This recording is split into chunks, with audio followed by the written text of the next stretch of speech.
사람들은 흔히 예배 보러 간다 또는 예배에 참석한다 라고 하는 말을 많이 합니다. 과연 이러한 말들처럼 예배는 구경꾼과 같이 보는 것이며 단순히 참석하는 것일까? 아담과 하와 이후에 제일 처음 나오는 사건은 그들의 일대손인 가인과 아벨의 제사입니다. 앞서 여러 차례 말씀드렸듯이 구약의 제사는 오늘날의 예배를 뜻합니다. 그러면 가인과 아벨의 제사에 대해서 성경은 어떻게 기록하고 있는지 한번 살펴보도록 하겠습니다. 조금 전에 우리가 읽은 본문의 말씀이죠. 창세기 4장 3절 4절의 말씀을 보겠습니다.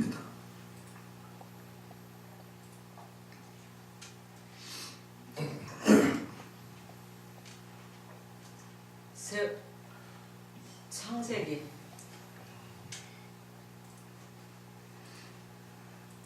요새 정신이 오락가락하는데 세월이 지난 후에 가인은 땅의 소산으로 제물을 삼아 여호와께 드렸고 아벨은 자기 노양의 첫 새끼와 그 기름으로 드렸더니 여호와께서 아벨과 그 제물은 연락하셨으나. 아멘. 여기에 보면 제사를 보러 갔다거나 제사에 참석하려 갔다고 말하지 않고 가인과 아벨 두 사람 모두 하나님께 드렸다고 말씀하고 있습니다. 이를 통해서 예배는 단순히 보는 것, 참석하는 것이 아니라 하나님께 무엇인가를 드리는 것임을 짐작할 수 있습니다. 흔히 캐톨릭에서는 거의 사제들 중심으로 예배를 드리잖아요. 그러면 일반 회중들은 거의 사제들이 드리는 그 예배 의식에 그냥 참석하고 구경하는 이런 모습들이 많이 있습니다. 아마 그런 사상들이 들어와서 그런지 모르겠지만 예배는 우리가 하나님이 주인공이지만 예배를 받으실 주인공이지만 예배를 드리는 사람은 어떤 목사에 국한된 것이 아니고 사제들에게 국한된 게 아니고 모두가 드려야 된다 이 말입니다. 각자의 예배를 드리는 것입니다. 아멘. 그러면 이러한 예배를 드릴 때 예배는 무엇을 드리는 것일까? 다시 말해 하나님은 예배를 통해 우리에게 무엇을 요구하실까요? 그래서 오늘은 예배는 무엇을 드리는 것인가? 라고 하는 제목으로 함께 은혜를 나누기를 원합니다. 예배 드리는 것은 무엇을 예배 드린다고 하는 것은 무엇을 의미하는가? 예배는 우리가 잘 아시다시피 하나님을 섬기는 것이잖아요. 엿새 동안 하나님을 섬긴 삶을 일회째 되는 날 하나님 앞에 가지고 와서 드리는 것, 이것이 바로 예배잖아요. 하나님은 이것을 위해서 우리를 창조하셨고 신약 시대에 와서 우리를 구원하셔서 모든 예수 믿는 사람들로 하여금 이러한 예배를 드리게 만드셨잖아요. 따라서 우리를 예배 드리는 것은 우리를 창조하신 목적이요 우리를 구원하신 목적이다 이 말입니다. 하나님은 창세기부터 요한계시록까지의 말씀을 통해서 사람을 창조하신 목적이 하나님께 예배드리게 하기 위함이라고 끊임없이 우리에게 교훈을 하고 있습니다. 물론 첫사람 아담이 하나님께 제사 드린 부분에 있어서는 성경에 특별한 언급이 없습니다. 그러나 서두에서도 살펴보았듯이 아담의 일대손인 아담 이후에 태어난 그의 일대손인 가인과 아벨에 대해서 성경은 제일 먼저 무엇을 언급하고 있습니까? 바로 그들이 드린 제사, 곧 예배에 대해서 언급을 하고 있습니다. 이것은 무엇을 뜻하는가 하면 하나님께서 사람을 창조하신 목적, 곧 구원하신 목적이 하나님께 제사 드리기 위함이라고 하는 사실을 간접적으로 우리에게 보여주는 것입니다. 그럼 이들에게만 이것이 끝나고 그 외에는 그렇지 않았냐? 아닙니다. 다음으로 믿음의 조상 아브라함을 한번 생각해 보십시다. 그는 가는 곳곳마다 단을 쌓고 하나님께 제사를 드렸다고 성경은 그렇게 기록이 되어져 있습니다. 아멘. 예, 창세기 12장 7절의 말씀을 한번 볼까요? 창세기 12장 7절에 보면 하나님께서 맨 처음에 아브라함에게 약속의 말씀을 하시면서 축복의 말씀을 하시면서 하시고 난 이후에 아브라함이 이렇게 했다고 기록하고 있습니다. 시작. 여호와께서 아브라함에게 나타나 가라사대 내가 이 땅을 내 자손에게 주리라 하신지라 그가 자기에게 나타나신 여호와를 위하여 그곳에 단을 쌓고 아멘. 아브라함은 하란을 떠나서 가나안 땅에 들어왔을 때 세겜에서 처음으로 단을 쌓았습니다. 이렇게 단을 쌓았다고 하는 말씀은 바로 예배 드렸다 이 말씀입니다. 그 후 베델 동편산으로 옮겨서 장막을 치게 되는데 그곳에서도 역시 단을 쌓고 여호와의 이름을 부르게 됩니다. 12장 8절 한번 볼까요? 거기서 베델 동편산으로 옮겨 장막을 치니 서는 베델이요 동은 아이라 그가 그곳에서 여호와를 위하여 단을 쌓고 여호와의 이름을 부르더니 아멘. 세겜에 있다가 베델 동편으로 옮겼을 때도 또 그곳에 가서 단을 쌓고 여호와의 이름을 불렀다. 그뿐만 아니고 창세기 13장 4절에 보면 그는 애굽으로 내려갔다가 괜히 흉년 들었다고 해서 그 핑계로 애굽에 내려갔다가 다시 돌아왔을 때도 베델에다가 다시 단을 쌓았다고 말씀하고 있습니다. 읽어봅니다. 시작. 그가 처음으로 단을 쌓은 곳이라 그가 거기서 여호와의 이름을 불렀다. 아멘. 그 전에 단을 쌓았던 그곳에 다시 돌아와서 또 단을 쌓고 거기서 여호와의 이름을 불렀다고 이야기합니다. 그 후에 아브라함은 롯이 떠난 후에 롯까지 헤어지고 난 이후에 다시 이제 장막을 이 베델에서 헤브론으로 옮기게 되었는데 그곳에서도 역시 여호와를 위하여 단을 쌓았습니다. 13장 18절의 말씀을 한번 봅니다.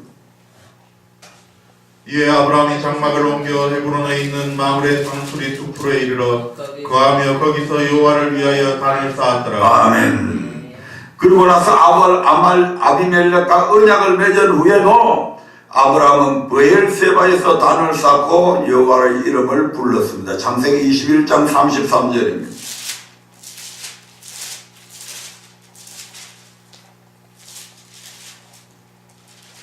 아브라함은 브엘세바에 에셀나무를 심고 거기서 영생하시는 하나님 여호와의 이름을 불렀으며 아멘. 이처럼 아브라함은 그의 일생 동안 장막을 옮길 때마다 하나님께 단을 쌓았고 즉 하나님께 제사 드리는 삶을 살았다는 것입니다. 이뿐만 아니고 이 아브라함뿐만 아니고 그러면 그의 아들 이삭은 어떠했을까요? 그 역시 하나님께 단을 쌓고 그곳에 장막을 쳤던 것을 알 수가 있습니다. 이삭은 어릴 때부터 이미 하나님께 바쳐진 사람이기 때문에 그렇게 많이 이삭을 안 다녔죠. 창세기 26장 25절의 말씀을 한번 보겠습니다.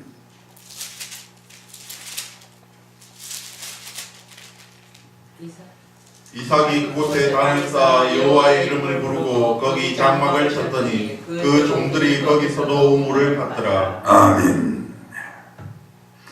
이삭의 아들 야곱은 어땠습니까? 그 역시 하나님께 단을 쌓았다고 창세기 곳곳에서 기록을 하고 있습니다. 창세기 28장 18절부터 19절의 말씀을 한번.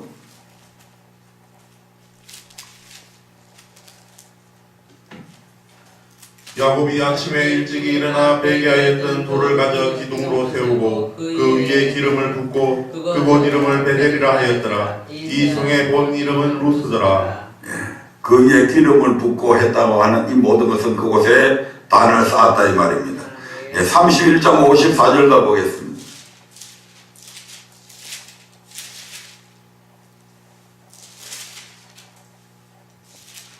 야곱이 또 산에서 제사를 드리고 형제들을 불러 떡을 먹이니 그들이 떡을 먹고 산에서 격려하고. 아멘. 33장 20절도 봅니다.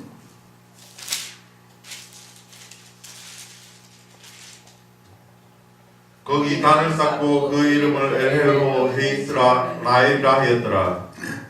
엘렐로에 이스라엘을 하였더라. 창세기 35장 6절부터 7절로 보겠습니다. 35장 6절 7절입니다.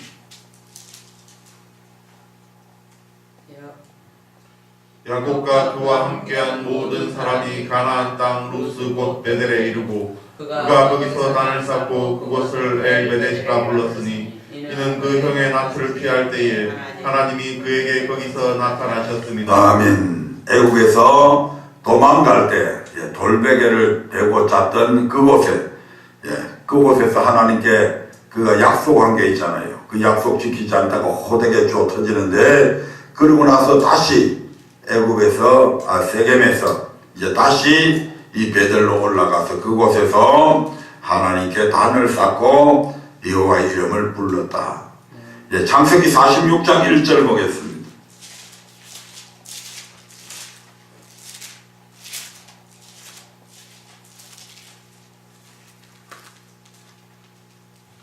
이스라엘이 모든 소유를 이끌고 발행하여 브엘세바에 이르러 그 아비 이삭의 하나님께 희생을 드리니. 아멘. 여기 이스라엘은 야곱을 가리킵니다. 이스라엘이 모든 소유를 이끌고 발행하여 브엘세바에 이르러 그 아비 이삭의 하나님께 희생을 드리니. 희생은 예배드렸다는 얘기죠. 이처럼 아브라함, 이삭, 야곱은 가는 곳곳마다 하나님께 단을 쌓았다고 기록을 하고 있습니다. 이것은 무엇을 의미합니까? 아브라함, 이삭, 야곱은 믿음의 조상이며 이 믿음의 조상들처럼 갈라디아서 3장 6절부터 9절에서 보면 예수 그리스도를 믿음으로 우리 역시 누구의 아들이다? 아브라함의 아들이라고 말씀합니다. 그러므로 아브라함을 택한 목적은 곧 우리를 택하시고 구원하신 목적과 같다 이 말입니다.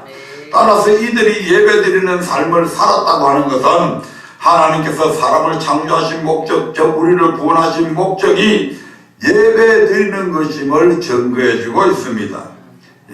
이러한 사실은 이스라엘 민족의 출애굽 사건에도 그대로 나타나 있습니다. 그들의 조상인 아브라함과 이삭과 야곱에게만 그런 것이 아니고 그들의 후손인 이스라엘 족속에게도 똑같이 나타나 있습니다. 하나님께서 이스라엘 민족을 애굽에서 구원하신 목적이 무엇입니까? 출애굽기 3장 12절에 보면 하나님이 가라사대 내가 정녕 너와 함께 있으리라 내가 백성을 애굽에서 인도하여 낸 후에 너희가 이 산에서 하나님을 섬기리니 이것이 내가 너를 보낸 증거리라. 이처럼 하나님이 이스라엘 백성을 애굽에서 구원하신 것은 그들로 하여금 하나님을 섬기게 하기 위함이었습니다. 그러면 하나님을 섬긴다는 것은 무엇을 뜻합니까? 이미 이제 우리가 말씀을 통해서 배워서 잘 알고 있겠지만 다시 한 번 더 확인해 보겠습니다. 섬기다라고 하는 말은 히브리어로 아바데이고 두 가지 의미가 있다고 그랬죠. 첫째는 뭐한다?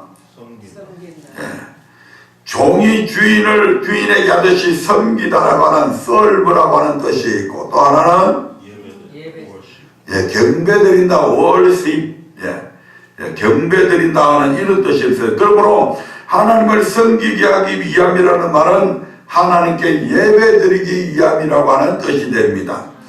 한편 출애굽기 3장 12절의 이 산에서 하나님을 섬기다라는 말을 출애굽기 5장 1절에서는 광야에서 절기를 지킨다.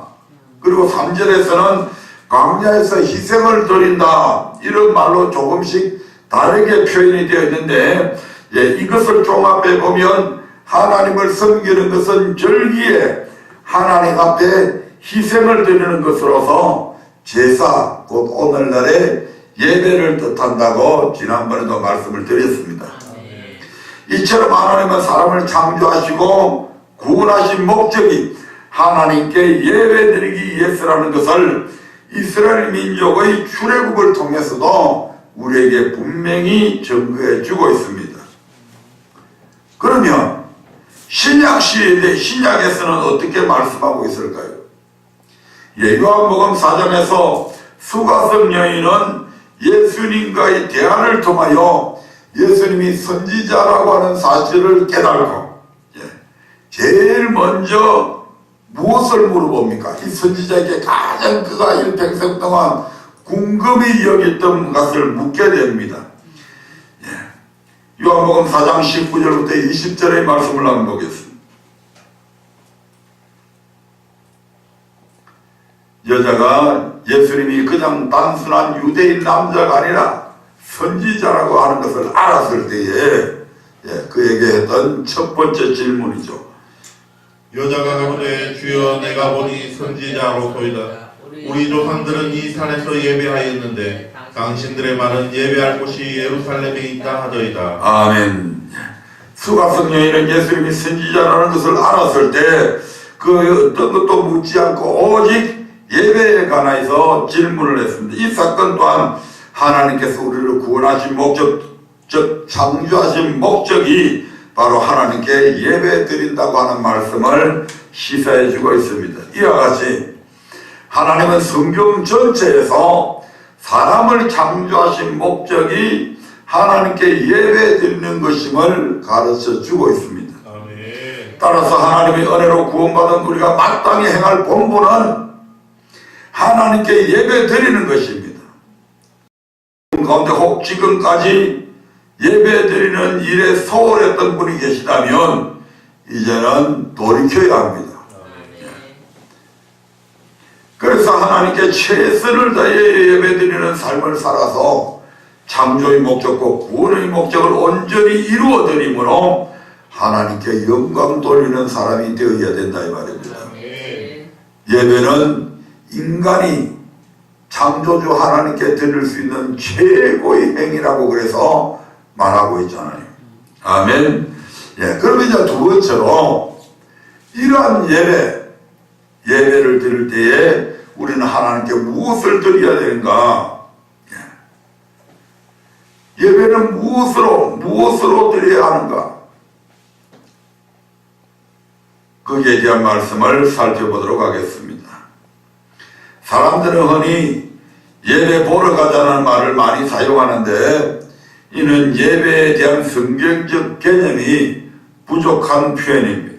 우리는 하나님을 섬기기 위해서 구원받았으며 하나님을 섬기는 것은 하나님의 절기에 하나님 앞에 희생을 드리는 것이요 이것이 오늘날 우리가 드리는 예배입니다.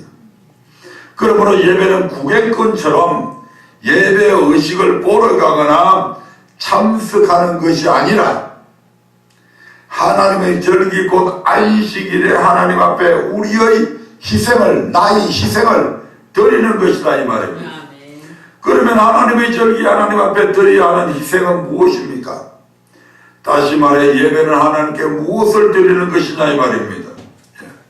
먼저 가인과 아벨이 드리는 제사를 통해서 이를 알아보도록 하겠습니다.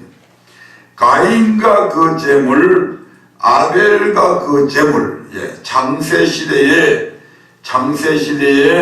가인과 아벨이 드렸던 제사를 통해서 한번 살펴보십시다. 창세기 4장 1절부터 5절의 말씀을 다시 한번 더 읽어보겠습니다. 창세기 4장 1절부터 5절까지. 아담이 그 아내 하와와 동침하에 하와가 잉태하여 가인을 낳고 이르되 내가 여호와로 말미암아 둔감하였다 하니라. 그가 또 가인의 아우 아벨을 낳았는데 아벨은 양치는 자이었고 가인은 농사하는 자이었더라. 세월이 지난 후에 가인은 땅의 소산으로 제물을 삼아 여호와께 드렸고 아벨은 자기도 양의 첫 새끼와 그 기름으로 드렸더니 여호와께서 아벨과 그 제물은 연락하셨으나 가인과 그 제물은 연락하지 아니하신지라. 가인이 심히 분하여 안색이 변하니. 가인과 아벨 두 사람 모두 하나님께 제사를 드렸죠. 그리고 2절부터 4절에 보면 가인은 농사하는 자이었기 때문에 당연히 자기가 지은 농산물을 가져다가 하나님 앞에 그 농산물 땅의 소산으로 제물을 삼아서 하나님께 드렸고, 아벨은 직업이 뭐라고요? 양치는 자이었기 때문에 양의 첫 새끼와 그 기름으로 제물을 삼아서 드렸습니다. 즉 두 사람 모두 하나님께 제물을 드렸다는 것입니다. 근데 4절 5절에 보면 4절 하반절과 5절 말씀을 자세히 보면 하나님께서 그들이 드린 제물에 관해서만 말씀하시는 것이 아니고 아벨과 그 제물은 연락하셨으나 가인과 그 제물은 연락하지 아니하셨다고 말씀하시면서 가인과 아벨 그리고 가인이 드린 제물과 아벨이 드린 제물을 각각 말씀하고 있음을 우리가 알 수 있습니다. 그럼 여기에는 어떤 의미가 있을까요? 이는 오늘날 우리의 제물을 살펴보면 잘 알 수가 있습니다. 우리는 주일날 예배 드리러 교회에 나올 때 무엇을 가지고 나옵니까?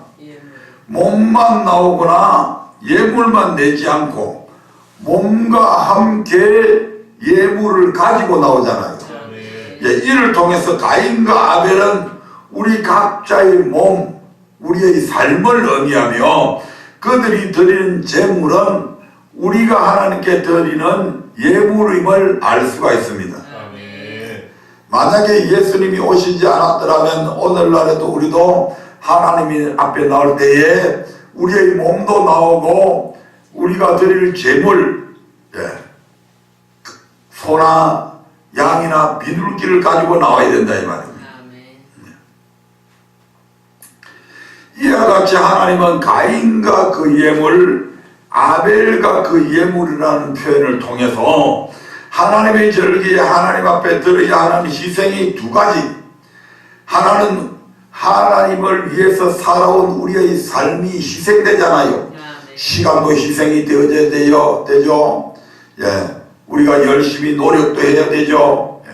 하나님을 향한 우리의 모든 수고와 땀들도 다 거기에 다 포함되잖아요.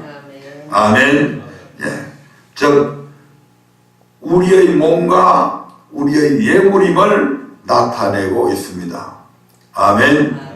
이것이 장세 시대에도 하나님 앞에 가인이라고 하는 삶과 가인이 드리는 제물, 아벨이라고 하는 삶도 드려야 되고 아벨이 드리는 예물도 있어야 된다 이 말입니다.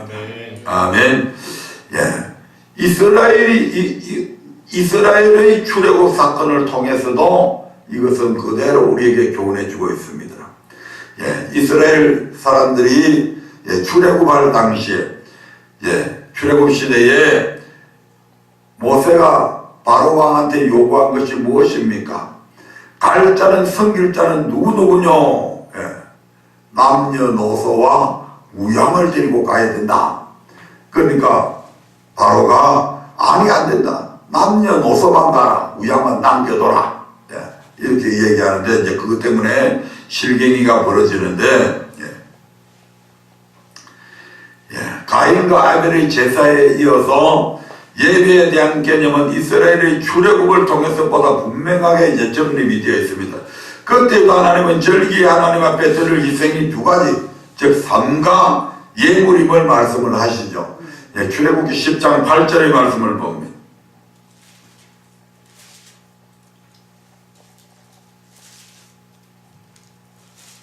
모세와 아론을 바로에게로 다시 데려오니 바로가 그들에게 이르되 가서 너희 하나님 여호와를 섬기라. 갈 자는 누구누구뇨? 하나님은 모세를 바로에게 보내 이스라엘을 내어줄 것을, 해방시켜 줄 것을 계속적으로 명하셨습니다. 그러나 바로는 마음을 강박하게 해서 이스라엘 백성을 보내지 않죠. 이 하나님은 애굽 땅에 몇 가지 재앙?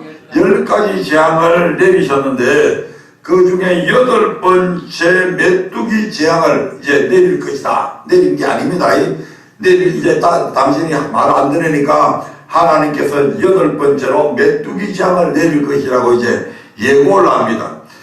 이 예고를 듣고 이제 바로는 처음에 뻣뻣한 그런 이제 마음을 버리고 이제 겁을 집어먹게 되었죠. 그래서 두렵고 급한 마음에 이스라엘 자손의 출애굽을 비로소 허락을 합니다. 그러면서 바로는 그럼 누구누구가 갈 거냐? 누구누구가 갈 거냐라고 묻게 되는데 이때 모세는 무엇이라고 대답합니까? 9절을 봅니다. 모세가 가로되 우리가 여호와 앞에 절기를 지킬 것인즉 우리가 남녀노소와 우양을 데리고 가겠나이다. 아멘. 이처럼 모세는 우리가 여호와 앞에 절기를 지킬 것인데 우리의 남녀노소만 가지고 되는 것이 아니고 우양도 데리고 가겠나이다 라고 대답을 합니다. 이 말을 바꿔 말하면 하나님의 절기도 안식일에 하나님 앞에 희생을 드릴 것인데 남녀노소와 우양으로 드려야 한다는 것입니다. 그러면 여기서 남녀노소와 우양은 무엇을 의미합니까? 먼저 남녀노소는 사람이잖아요. 각자 어떤 남자, 어떤 여자, 어떤 나이 드신 분, 어떤 어린 소년들, 이들의 모든 그들 각자의 몸, 각자의 삶을 뜻합니다. 아멘. 따라서 남녀 모두 광야에 가서 여호와를 섬기라는 것은 우리의 온전한 몸과 마음으로 삶 전체로 여호와를 섬기라고 하는 뜻입니다. 다음으로 우양은 무엇을 의미할까요? 당시 애굽의 노예로 된 이스라엘 자손의 생업이 뭡니까? 목축업이죠. 그러므로 우양을 비롯한 생축은 이스라엘 자손에게 있어서 부의 상징이요 꼭 그들의 재산이요 재물이다 이 말입니다.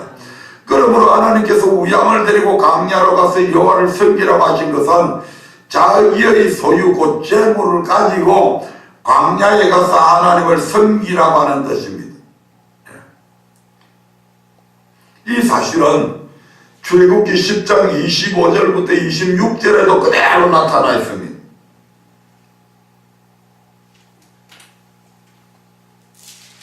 10장 25절 26절 모세가 가로되 왕이라도 우리 하나님 여호와께 드릴 희생과 번제물을 우리에게 주어야 하겠고 우리의 생축도 우리와 함께 가고 한 마리도 남길 수 없으니 이는 우리가 그 중에서 취하여 우리 하나님 여호와를 섬길 것임이며 또 우리가 거기 이르기까지는 어떤 것으로 여호와를 섬기는지 알지 못함이니이다. 아멘. 모세가 바로에게 우리의 생축을 한 마리도 남김없이 모두 다 데리고 가야 한다고 말합니다.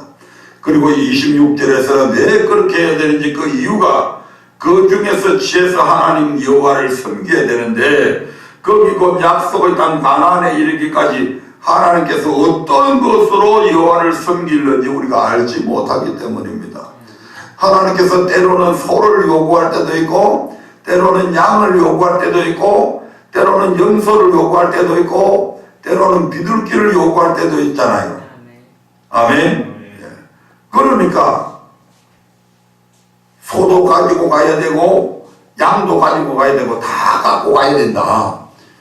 갖고 가서 하나님이 너 이러이러 할 때는 양 바쳐라 그러면 양을 바쳐야 되고. 아멘.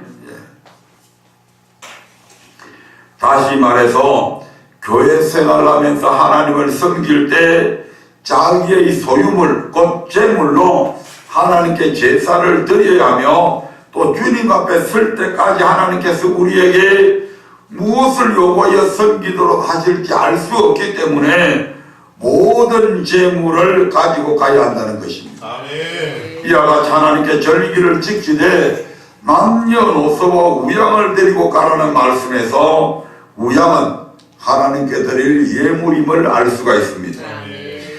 결론적으로 출애굽기 10장 9절의 남녀노소와 우양을 데리고 가서 여호와 앞에 절기를 지켜야 한다는 말은 안식일에 성회로 모여서 하나님께 예배를 드리되 반드시 우리의 몸과 우리의 예물 두 가지라는 것입니다. 아멘.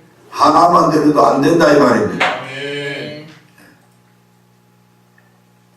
한편 이것은 이스라엘 민족이 애굽에서 구원받은 후 광야 생활을 거쳐서 약속의 땅 가나안에 들어간 후에도 동일하게 나타나고 있습니다. 신명기 12장에 보면 이스라엘 백성이 앞으로 가나안에 들어가서 하나님께 제사를 드리게 될 때 반드시 두 가지 원칙을 말씀하고 있습니다. 먼저 신명기 12장 5절의 말씀을 한번 보겠습니다. 하나님께 우리가 드려야 될 두 가지 원칙이 있다. 12장 5절 첫 번째 봅니다. 시작. 오직 너희 하나님 여호와께서 자기 이름을 두시려고 너희 모든 지파 중에서 택하신 곳인 그 거하실 곳으로 찾아 나아가서 아멘. 첫 번째 원칙은 여호와께서 자기 이름을 두시려고 택하신 곳, 곧 그곳이 하나님의 성전이죠. 그 하나님의 성전으로 어떻게 해라? 찾아 나아가라. 아멘. 집에 있지 말고 들판에 있지 말고 하나님께서 그 이름을 두신 곳 성전으로 뭐하라고요? 찾아 나아가라. 이는 하나님께 제사 드리기 위해서는 반드시 우리의 몸이 어디에 가 있어야 된다는 얘기입니까? 하나님의 성전에 가 있어야 된다 이 말입니다. 다시 말해 하나님께 제사 드릴 때 우리의 삶, 우리의 몸은 하나님 앞에 드려야 한다는 것입니다. 예, 다음으로 6절의 말씀을 봅니다. 너희 번제와 너희 희생과 너희의 11조와 너희 손의 거제와 너희 소원제와 낙헌 예물과 너희 우양에 처음 나은 것들을 너희는 그리로 가져다가 드리고. 아멘. 자, 두 번째 원칙은 번제와 희생과 11조와 거제와 선제와 낙헌 예물과 우양의 처음 나은 것들을 그리로, 즉 여호와께서 자기 이름을 두시려고 택하신 것인 성전으로 가져가 드리라고 하는 것입니다. 아멘. 이는 하나님의 절기 곧 안식일 주일에 하나님께 제사를 드리되 반드시 각종 예물을 성전으로 가져가서 드려야 한다는 뜻입니다.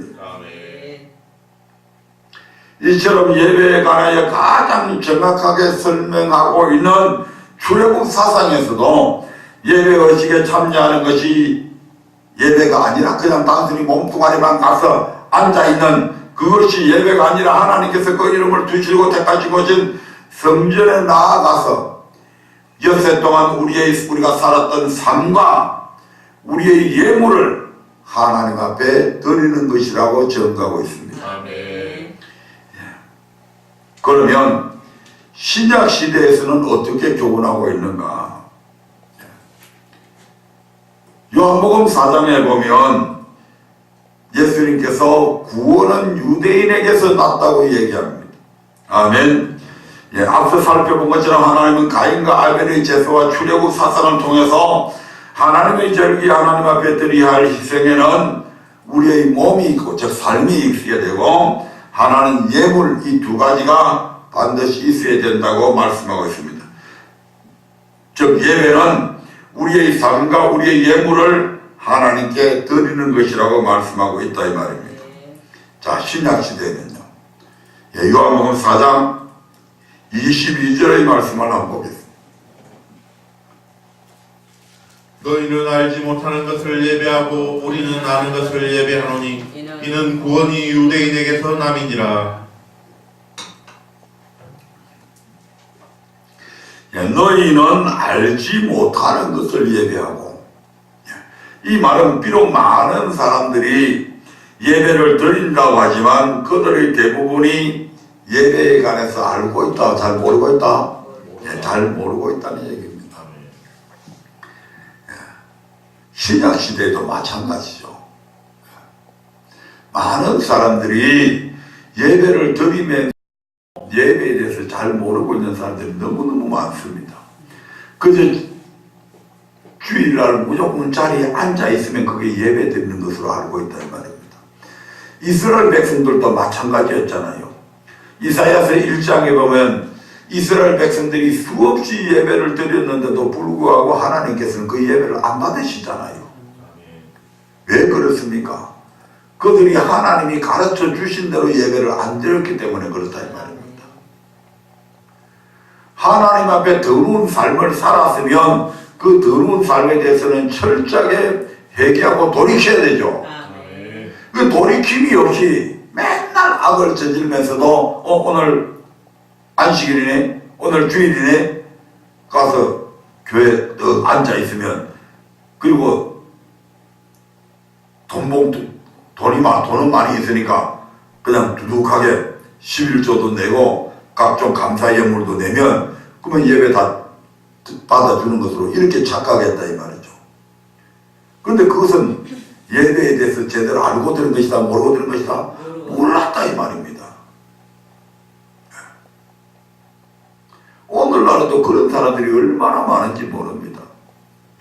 지금 이 수가성 여인도 마찬가지잖아요. 그들의 조상들은 지금 어디서 예배 드리고 있다고요? 산에서 예배 드리고 있어요. 그러면서도 그들은 지금 이 예배가 정말 옳은 예배인가 궁금해 여기고 있는 거죠 지금. 왜? 조상들이 그냥 그렇게 드렸으니까 아 이게 드리는가 보다.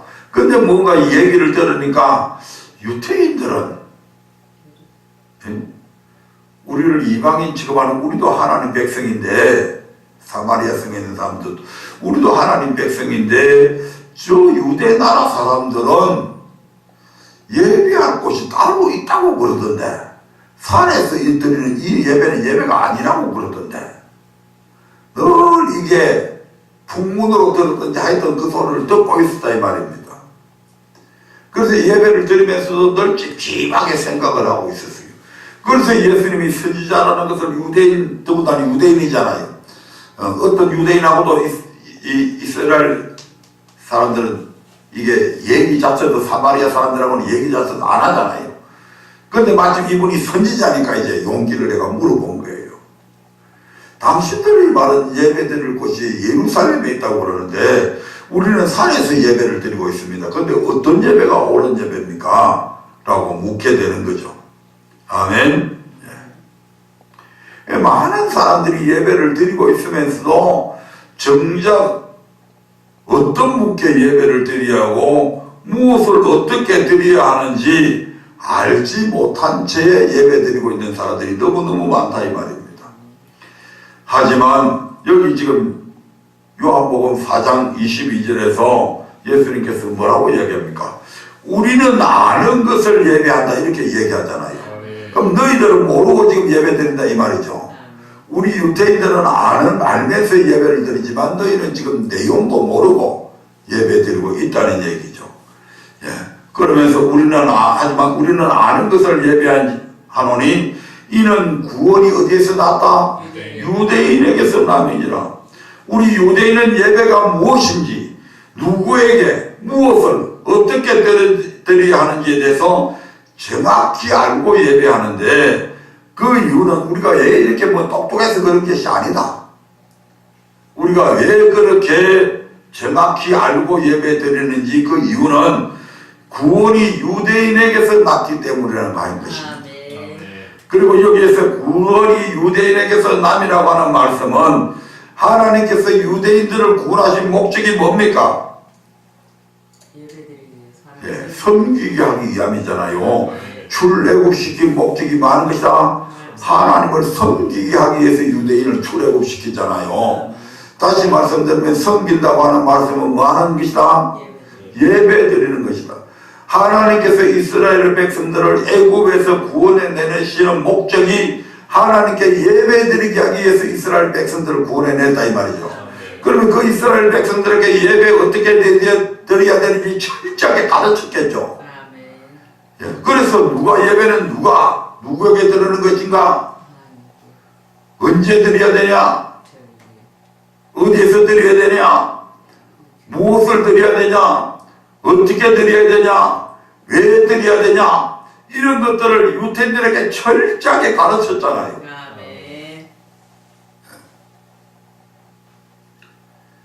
이 예배를 제대로 드리느냐 드리지 못하느냐에 따라서 그들이 구원받느냐 구원받지 못하느냐가 달려있잖아요.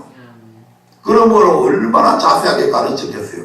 그래서 이는 구원이 유대인에게서 난다고 하는 말은 유대인들은 참된 예배를 드림을 통해서 구원받게 하기 위해서 하나님께서 그들을 구원해 내셨다고 하는 것을 가르쳐 주고 있잖아요. 예. 다시 말해서 하나님께서 애굽에서 유대인을 구원하신 목적을 알게 되면 어떤 예배가 하나님께서 연락하시는 옳은 예배인가를 정확하게 알게 된다는 것입니다. 네. 다시 한번 읽어볼까요? 요한복음 4장 22절 이 말씀을 생각하면서 너희는 알지 못하는 것을 예배하고 우리는 아는 것을 예배하노니 이는 구원이 유대인의 선함이니라. 아멘. 유대인들은 알고 예배드린다. 아멘. 누가 예배드려야 되는 것인지, 언제 드려야 되며, 어디에서 드려야 되며, 무엇을 드려야 되며, 어떻게 드려야 되며, 그거 제대로 들지 않다가 수없이 두드러 맞은 백성도 유대인들이잖아요. 아멘. 아무 곳에서나 예배 드리다가 죽기도 했고, 하나님께서 명하시는 대로 드리지 않다가 그 자리에서 제사장 가지고 죽여버리는 사건들도 경험했고, 예배를 잘못 드리다가 의존받은 횟수가 한 번, 두 번이 아니잖아요. 그러니까 얼마만큼 그 모든 그런 일들 때문에 엄청 고난을 당한 백성이 유대인들이잖아요.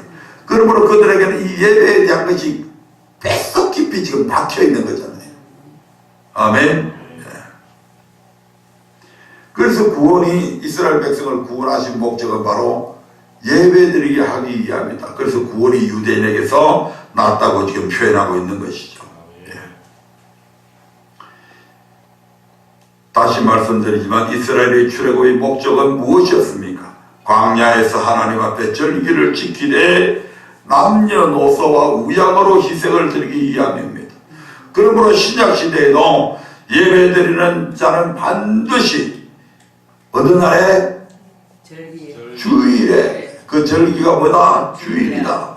주일에 하나님께서 그 이름을 두시려고 택하신 곳인 어디에?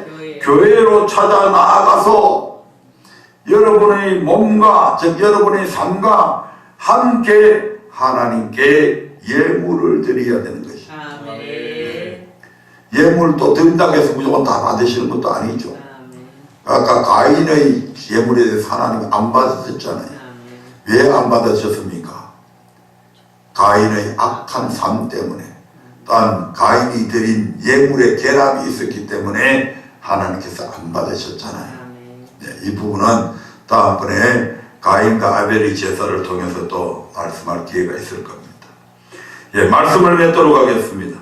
오늘 우리는 말씀을 통해 예배는 무엇을 드리는 것인가에 대해서 정확히 이해하는 시간을 가진 줄로 믿습니다. 지금까지 우리는 예배에 대해 어떻게 알고 있었습니까? 우리의 삶과 우리의 예물을 하나님 앞에 드리러 간다는 생각으로 주일에 교회에 나왔습니까? 저도 이 말씀을 배우기 전까지는 전혀 몰랐잖아요. 여러분들도 마찬가지일 것이고, 아마 대부분의 사람들이 그저 교회에 출석하기만 하면 예배 드리는 것이라고 생각을 했을 것입니다. 그러나 오늘 말씀을 통해 예배란 단순히 예배에 참석하는 것만이 전부가 아니라, 또 우리의 삶만 드리는 것이 아니라 우리의 삶과 우리의 예물도 함께 드려야 된다는 사실을 알았습니다. 그러므로 지금까지는 하나님의 말씀을 알지 못해 예배에 대충 참석하는 것으로 의무적으로, 근성으로 주일 예배를 드렸다면 이제부터는 이러한 삶에서 돌이켜야 된다 이 말입니다. 하나님 앞에 인간이 드릴 수 있는 최고의 행위를 여태까지 더럽게 드렸다면 이제는 정말 하나님의 말씀에 입각해서 제대로 드려야 된다 이 말입니다. 이제부터는 그래서 우리의 삶과 우리의 예물을 하나님 앞에 온전히 드림으로 하나님께서 원하시는 예배자들이 다 되시기를 주님의 이름으로 축복합니다. 기도하겠습니다.